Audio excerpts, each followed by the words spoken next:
ओम गंगातरंगरमणीयजटाकलापं गौरी निरंतर विभूषित वामभागं नारायणप्रियमनङ्गमदापहारं वाराणसी कुलपतिं भज विश्वनाथम्। सर्वमंगलमांगल्ये शिवे सर्वार्थसाधिके शरण्ये त्र्यंबके गौरी नारायणी नमोस्तुते। नमस्कार, स्वागत है आपका आचार्य वाणी में। मैं आचार्य डॉक्टर विक्रमादित्य आपके साथ हूँ। आज का विषय है कि मेष राशि वालों के लिए 25 तारीख की यदि हम बात करें तो उस दिन विशेष तौर पर शनिवार का अवसर है, एकादशी तिथि है और ऐसे में एकादशी के दिन जो योग बन रहे हैं आपके लिए अच्छे हैं और ऐसे में शनि का विशेष तौर पर कुछ उपाय कर लेना चाहिए। शनि महाराज परिवर्तन की तरफ बहुत जल्दी जा रहे हैं। शनि को और थोड़ा ताकत देने का प्रयास करें। वैसे तो बहुत बढ़िया स्थिति में है, शुक्र के साथ विराजमान है और शनिवार का अवसर है और षटतिला एकादशी का योग चल रहा है। ऐसे में थोड़ा सा एक जल लेकर, एकादशी है तिल षटतिला एकादशी, काले तिल लेकर थोड़ा सा उसमें तिल जल में डाल लीजिए और उससे भगवान शालिग्राम जी का जो काले रंग का एक शिला होती है, भगवान की जो गंडकी नदी से निकलती है, उनका विशेष तौर पर अभिषेक तिल से करने का प्रयास करें। ओम नमो भगवते वासुदेवाय, ओम नमो नारायणाय, इस मंत्र का स्तवन करते हुए। और शास्त्र में तो इस दिन का बड़ा व्याख्यान कहा गया है और इतना सुंदर हिमाद्री इत्यादि ग्रंथों में वर्णन आता है, उसके अनुसार से यदि समझें तो बहुत सुंदर है। भगवान विष्णु की सुंदर उपासना का अवसर। तिल देखते हैं ना आप लोग, भगवान विष्णु की किसी पूजा में तिल नहीं विशेष तौर पर चावल नहीं चढ़ते हैं। अक्षत जो है वो चढ़ाने निषेध कहे गए हैं, लेकिन उसका उपयोग करने के बजाय शास्त्र में कहा गया है तिल का उपयोग किया जाना चाहिए। और पुराणों के अनुसार से तिल की उत्पत्ति भगवान विष्णु के त्वचा से ही हुई है और ये जो विशेष तौर पर तिल जो है समस्त प्रकार की आरोग्यता को प्रदान करने वाला है। षटतिला एकादशी के दिन शास्त्रों में कहा गया है, यदि हिमाद्री ग्रंथ को आप पढ़ें तो उसके अंदर कहा गया है कि इस दिन माघ मास के कृष्ण पक्ष की जो एकादशी होती है वो सब प्रकार से स्नान कर भगवान कृष्ण की पूजा करके उनके 100 मंत्र को 108 बार या 11 बार या 8 बार या 28 बार जप कर आप अनेक प्रकार से माँ भगवान की को प्रसन्नता प्राप्त कर सकते हैं, उनका आशीर्वाद प्राप्त कर सकते हैं। इस दिन उपवास रखने का सुंदर वर्णन शास्त्र में मिलता है। कहा जाता है कि इस दिन भगवान विष्णु का जो पुरुष सूक्त के द्वारा पाठ करते हैं, ओम सहस्रसी रेखा पुरुषा सहस्राक्ष सहस्रपात सभोमि ग्वं सर्वतत्पित्वात्र तिष्ठत सांगुलम मा पुरुषाय वेद ग्वं सर्वं यद्भूतं यच भाव्यं मा उतामृतत्वशेषानो जदन्ने नातिरोहति। इस प्रकार से पुरुष सूक्त के जो सुंदर पाठ को श्रवण कर भगवान का षोडशोपचार जो पूजन करें, तिल का द्वारा भगवान का स्नान कराएं। तिल के ही 6 प्रकार के प्रयोग शास्त्र में वर्णित हैं। षट तिला एकादशी, ये तिल के जो 6 प्रकार के प्रयोग शास्त्र में वर्णित हैं, यानी तिल के द्वारा जल से स्नान करना, पिसे हुए तिल का उपटन भी लगाना, तिल के द्वारा हवन करना, तिल के द्वारा ही तिल मिला हुआ जल जो होता है वो पानी उसका सेवन करना, तिल का दान करना और विशेष तौर पर तिल के बने हुए मेवे जो मिठाई इत्यादि हैं उनका प्रसाद, उनका भोग भगवान को लगाना, प्रसाद स्वयं ग्रहण करना। देखिए तिल जो अपने आप में जो है, हमने जैसा कहा कि भगवान विष्णु के शरीर से उत्पन्न हुआ है, उनकी त्वचा से उत्पन्न हुआ है और इम्यूनिटी को बूस्ट करने भगवान विष्णु जो हैं वो पालक हैं। और हमारे यहाँ शास्त्र के अनुसार से कहा जाता है कि तिल के अंदर इतने औषधीय गुण संयुक्त हैं कि वो चाहे आपकी कैल्शियम की डेफिशिएंसी हो, चाहे वो आपके शरीर के अंदर हड्डियों की बहुत सारी जो कमजोरी आ गई हो, चाहे वो वायु विकार बढ़ गया हो, चाहे वो पेट की एसिडिटी हो गई हो, चाहे वो रक्त विकार हो आपके लिए। बहुत सारी लेडीज़ के अंदर जब देखें हीमोग्लोबिन कम हो जाता है। ऐसे में तिल का उपयोग यदि इसमें किया जाए तो वो आपकी इम्यूनिटी को ज़बरदस्त तरीके से, हीमोग्लोबिन लेवल को अद्भुत रूप से ठीक कर देता है। इसलिए भारतीय चिकित्सा पद्धति के अनुसार तिल का प्रयोग, तिल के तेल का प्रयोग सब जगह किया जाता है। हर जो आयुर्वेद के चीज़ें हैं उसके अंदर तिल के तेल का ही उपयोग करना सबसे श्रेष्ठ माना जाता है। आप समझें, शास्त्र के दृष्टिकोण से यदि आप इस बात को समझेंगे तो आप हमको बताएं और कि तिल का जो उपयोग है वो जो आपकी किडनी संबंधित रोग है, यूरिन संबंधित रोग हैं, उनको भी ठीक करने के लिए सबसे बढ़िया कार्य करता है। जिनको बहुत ज़्यादा सर्दी लगती है, इम्यूनिटी वीक हो गई है, यदि तिल का नित्यप्रति सेवन इस पूरे माघ के महीने में करें, वैसे तो हमेशा ही कर सकते हैं आप किसी भी रूप में। हमारे यहाँ लड्डू तक बनाए जाते हैं, कोई मेवा बनाया जाता है तो उसके अंदर आजकल तो बेसिकली किसी वर्ल्ड में किसी भी कोने में जाएंगे तो उसको हल्का सा ऊपर से छिड़क देते हैं तिल को, उससे क्या होता है उसकी ब्यूटी बन जाती है। लेकिन ये जो तिल है ये वास्तविक तौर पर आपके शरीर को पालन करने का सुंदर योग बनाते हैं। तो इस दिन षटतिला एकादशी के दिन अवश्य तिल का प्रयोग कर उसके अनुसार से उसी में भगवान को स्नान कराएं और दोनों का दान करें। जिस प्रकार से हमने 6 प्रयोग बताए, ये करेंगे तो ये देखिए आपके संपूर्ण रूप से क्या शारीरिक, क्या मानसिक, क्या आदि भौतिक, यानी हर प्रकार का लाभ प्राप्त करने के योग बन सकते हैं। तो इस तिल का उपयोग अवश्य करेंगे तो बहुत अच्छा रहेगा। तो इस प्रकार से ज्योतिष के शास्त्र बहुत सारे लोगों का भ्रांति हो जाती है। हम लोग जब बताते हैं बहुत सारी चीज़ें तो इनका ज्योतिष से क्या मतलब, अरे भारत पंचांग पुराण इत्यादि सब ज्योतिष के दृष्टिकोण से ही है। और ये जो योग बताए जा रहे हैं, बहुत सारे लोग तो कहते हैं कि ज्योतिष के कष्टों के निवारण करने के लिए मंत्र, दान, ये सब औषधि जो है यही तो उपाय हैं। और हम फंस जाते हैं कई प्रकार से कुछ बेकार की चीज़ों में खर्चा करने के लिए, चाहे तो नग पहनने के चक्कर में या कुछ और करने के लिए।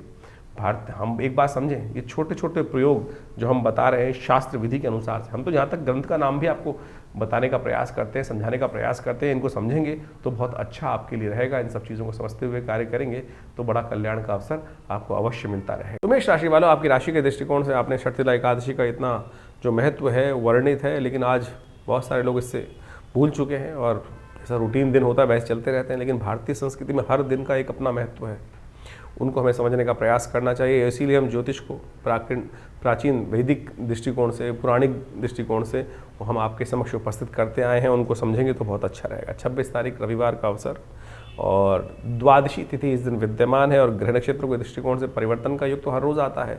ऐसे में चंद्रमा का परिवर्तन जो भाग्य में जाके विराजमान हो रहे हैं, ये आपको और सरल कर सकते हैं। और सुंदर ध्यान रखिएगा, धर्म की तरफ आप आकर्षित होते दिखाई दे रहे हैं, धर्म की तरफ आपके मन में भावुकता और उत्पन्न होगी। कुंभ का अवसर चल ही रहा है, ऐसे में दान पुण्य करें और अच्छा सुंदर योग बनेगा। ऐसे में ग्रह नक्षत्रों के दृष्टिकोण से यदि समझें तो इस वक्त आपका मंगल थोड़ा इस वक्त वक्री स्थिति में तो है ही, लेकिन थोड़ा सा आलस्य कराता दिखाई दे रहा है। थोड़ा सा ग्रह नक्षत्रों को शांत करने के लिए नवग्रह शांति महायज्ञ में भाग लें, जो विवेकानंद योगाश्रम में रविवार के दिन होता ही है। 26 जनवरी का अवसर है, गणतंत्र दिवस की शुभ अवसर पर आप सबको शुभकामना भी। और यज्ञ में यदि सम्मिलित होंगे तो बहुत अच्छा रहेगा। इस कार्यक्रम सुबह 8 बजे से लेकर 11 बजे तक रहेगा। अवश्य इसमें पुण्यों को जगाने के लिए विवेकानंद योगाश्रम से संपर्क साधकर वहाँ यज्ञ में आ सकते हैं आप। 27 तारीख का दिन सोमवार का अवसर, सोम प्रदोष का योग, देखिए ग्रहण का अवसर और सोमवार और साथ साथ त्रयोदशी शाम के समय प्रदोष का योग बन गया। और सौभाग्य से जो 144 साल बाद कुंभ का अवसर मिला है, तो ऐसे में जो प्रदोष के योग बनने वाले हैं उनमें से 2 प्रदोष जो हैं वो सोमवार के दिन ही पड़ रहे हैं। तो ये बड़ा सुंदर सौभाग्य है, इसमें आपको अपने पुण्यों को जगाने का प्रयास करना चाहिए। ग्रह नक्षत्रों के दृष्टिकोण से आपके लिए धर्म से रास्ता बनता दिखाई दे रहा है, लेकिन ध्यान रखिएगा अधार्मिक लोग जो हैं, बदमाश लोग हैं, आपके कहीं ना कहीं आपको नुकसान देने के योग बना सकते हैं। तो आपको ये थोड़ा ध्यान रखना है विशेष तौर पर। आपकी कीर्ति पर कहीं ना कहीं जो कलंक लगाने के लिए बदमाश तैयार बैठे हैं, तो उनको थोड़ा सा आपको कंट्रोल करना पड़ेगा, इस बात का ध्यान रखें आप। तो और कैसे भी जो फक्कड़ किस्म के लोग हैं, जो रमते साधु हैं, जो कभी जिनका कोई थॉट नहीं, ठिकाना नहीं, उनसे दूर रहने की बहुत ज़रूरत है। ऐसे लोग कहीं ना कहीं विशेष तौर पर जो कोई साधु का वेश बनाकर आया है, कुछ बहुत सीधा साधा वेश बनाकर आ रहा है, ऐसे लोगों से ध्यान रखिएगा। कहीं ना कहीं कोई आपके साथ, आपकी मनोभावना के साथ कहीं ना कहीं कुछ नुकसान देने के योग बना सकता है। तो ऐसे में ग्रह योग चल रहे हैं, तो उनसे थोड़ा ध्यान रखते हुए कार्य करने की ज़रूरत है आपको। 27 तारीख का दिन आपने समझा। 28 तारीख को समझ लीजिए मंगलवार का अवसर, चतुर्दशी तिथि है और इस दिन ग्रह परिवर्तन की तरफ जा रहे हैं। मध्याह्न में चंद्रमा जो है वो मकर राशि में प्रवेश करेंगे और आपकी राशि के दृष्टिकोण से ये आपके लिए बृहस्पति से दृष्ट होकर बहुत लाभ का, सम्मान का, कहीं ना कहीं कुछ अच्छा उत्थान का योग बन सकता है। आने वाले 3-4 दिन जो हैं, अब से लेकर विशेष तरह बात करें 31 तारीख तक, ग्रह योग जो है वो आपके लिए बहुत मामलों में अच्छे बनते दिखाई दे रहे हैं। इनका पूर्ण लाभ लेने का आपको प्रयास करना चाहिए। एक और परिवर्तन का योग बन रहा है, शुक्र जो है वो आपके 12वें भाव में राहु के साथ अच्छा योग बनाते दिखाई दे रहे हैं, उच्च के हो जाएंगे और ये एक तरह से राजयोग बन सकता है। कहीं ना कहीं आपके लिए बहुत सारे कहीं सम्मान प्राप्ति के योग अवश्य इसके दृष्टिकोण से बन सकते हैं। इसका लाभ आपको लेने का प्रयास करना चाहिए। ऐसे में अच्छा रहेगा गौ सेवा करें, हो सके तो थोड़ा मंगल को ताकत दीजिए। मंगल थोड़ा है वो अभी भी मनोमस्तिष्क में थोड़ा सा डिले होते दिखाई दे रहे हैं। आप कार्य में थोड़ा सा डिले, यानी जब सही समय में पकड़ना है चीज़ों को, पकड़ने में थोड़ा सा विलम्ब हो सकता है। इसलिए हनुमान जी का सुंदर स्तवन करें। मंगलवार का अवसर है, हनुमान चालीसा का पाठ, हनुमान जी को चोला चढ़ाना आपके लिए सबसे शिष्ट रहेगा। 29 तारीख बुधवार का अवसर और इस दिन अमावस्या तिथि है और ये अमावस्या तिथि बहुत सुंदर है, मौनी अमावस्या। शास्त्र के दृष्टिकोण से कहा जाता है कि पूरा संसार, समस्त तीर्थ जो है गंगा जल के समान पवित्र हो जाते हैं। ऐसे में विशेष तौर पर भगवान का सुंदर स्तवन कर और पूजन करें। ग्रह नक्षत्र में गजकेसरी योग विद्यमान है, जो चंद्रमा पर बृहस्पति की पूर्ण दृष्टि पड़ रही है।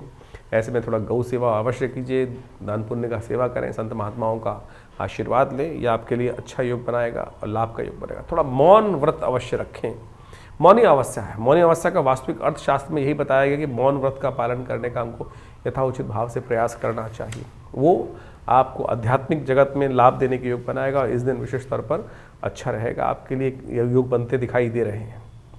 30 तारीख का अवसर बृहस्पतिवार का दिन, और इस दिन माघ का शुक्ल पक्ष आरंभ हो रहा है, और ये माघ का शुक्ल पक्ष जो है वो गुप्त नवरात्रि के साथ आरंभ हो रहा है। और ये गुप्त नवरात्रि जैसे चैत्र के वही जो अश्विन के नवरात्र होते हैं उसी प्रकार से बड़े ही अद्भुत योग से देने वाले हैं। गुप्त मनोकामनाओं की पूर्ति के लिए ये दिन बड़े अच्छे माने जाते हैं। इस दिन ग्रहों का परिवर्तन का योग भी है, चंद्रमा भी आपके लाभ वाले स्थान में शनि के साथ विराजमान हो जाएंगे। दूध का दान करना आपके लिए बहुत श्रेष्ठ दिखाई देता है। विवेकानंद योगाश्रम में इस दिन से लेकर 9 दिवस तक सहस्त्र चंडी महायज्ञ रहेगा भगवती दुर्गा के सानिध्य में, जो 500 साल पुराना भगवती का श्री विग्रह है, जो पाकिस्तान से मुल्तान से यहाँ हमारे आश्रम पे आकर प्रतिष्ठित हुआ। उनके दर्शन में, उनके सानिध्य में ये यज्ञ पूरा 9 दिन तक रहेगा। इसमें आप भाग ले सकते हैं। उसके लिए आपके नंबर स्क्रीन पर चल रहे हैं, उन पर संपर्क साधें और समस्त विधि जान सकते हैं। 31 तारीख शुक्रवार का अवसर द्वितीया तिथि है, और ग्रह नक्षत्रों के दृष्टिकोण से समझें तो ग्रह योग दिखा रहे हैं आपके लिए, जो योग बना रहे हैं वो आपके लिए कई मामलों में आगे बढ़ने का रास्ता दे सकते हैं। आपके लिए अच्छा रहेगा योग। इस समय में भगवती दुर्गा की आराधना संपूर्ण मनोरथों को सिद्ध करने की योग बनाएगी। तो इस प्रकार से ज्योतिष का जो विवरण है, ग्रह तिथियों का जो विवरण है, वो अद्भुत है भारतीय ज्योतिष विज्ञान के अनुसार से। और ये जो समय चल रहा है इसमें कई प्रकार के विभिन्न योग चल रहे हैं, जैसे आपने समझे।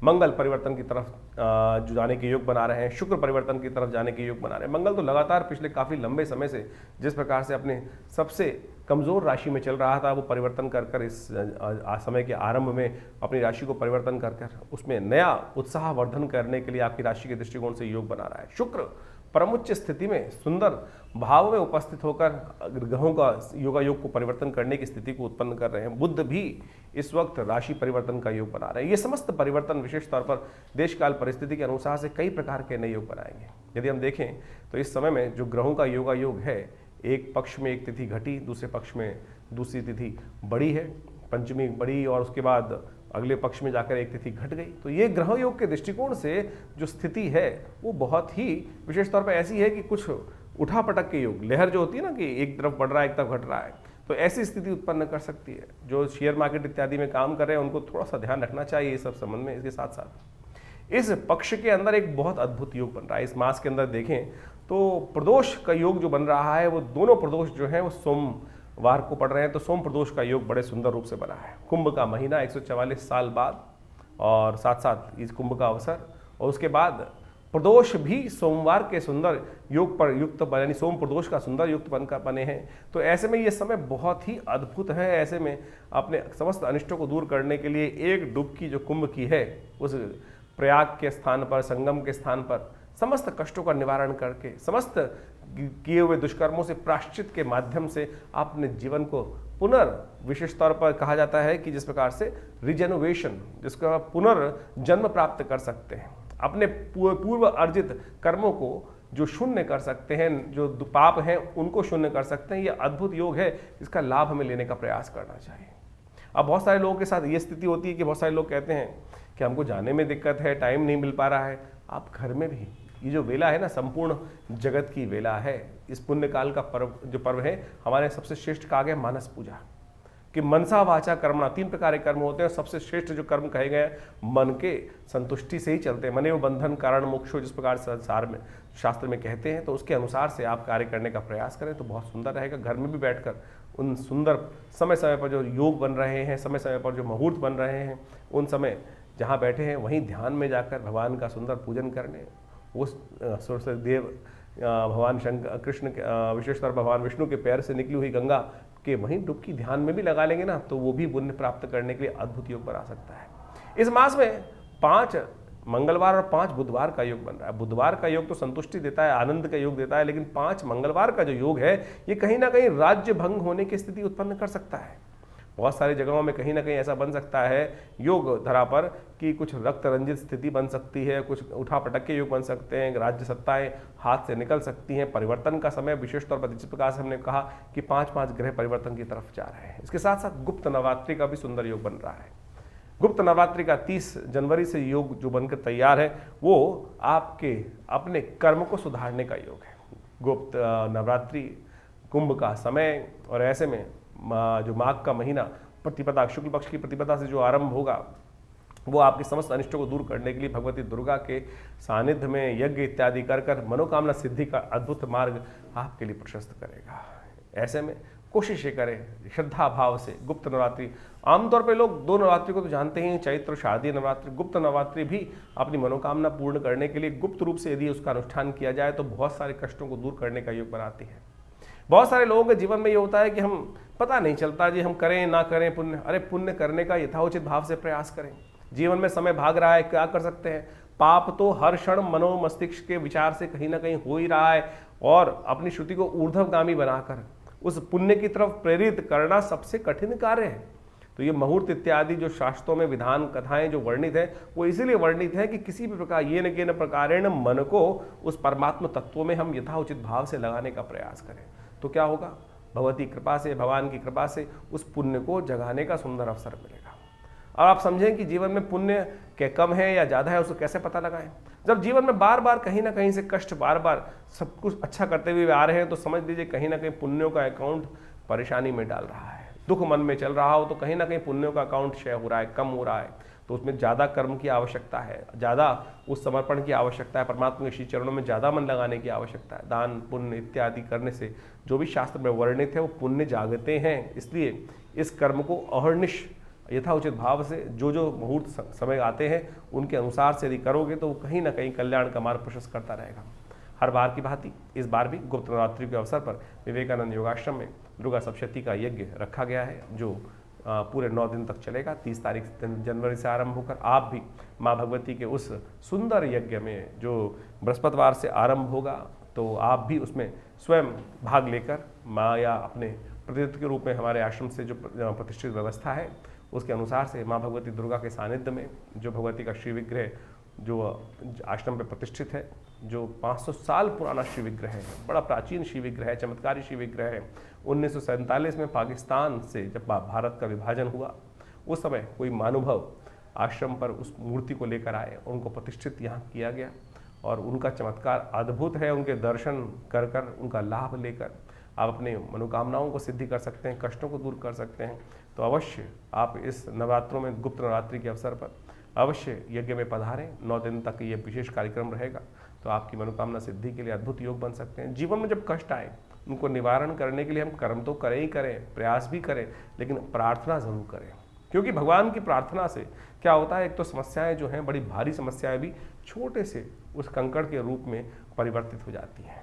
इस बात का अनेक बार हमने अपने जीवन में, बहुत सारे लोगों के जीवन में प्रत्यक्ष प्रमाण देखा है। तो कोशिश ये करें, इस सुंदर मुहूर्त का लाभ अवश्य लें। आपके जीवन में चल रही समस्याओं को दूर करने के लिए अद्भुत रास्ता प्राप्त होगा। दिल्ली में हमारा संस्थान विवेकानंद योगाश्रम जमनाबाद खुरेजी लक्ष्मीनगर क्षेत्र में स्थित है, और वहाँ वैसे बहुत सारे कार्यक्रम समय समय पर चलते ही रहते हैं और उस सब संबंध में हम आपको अवगत कराते ही रहते हैं। तो आज जुड़िए हमारे साथ। धन्यवाद, नमस्कार।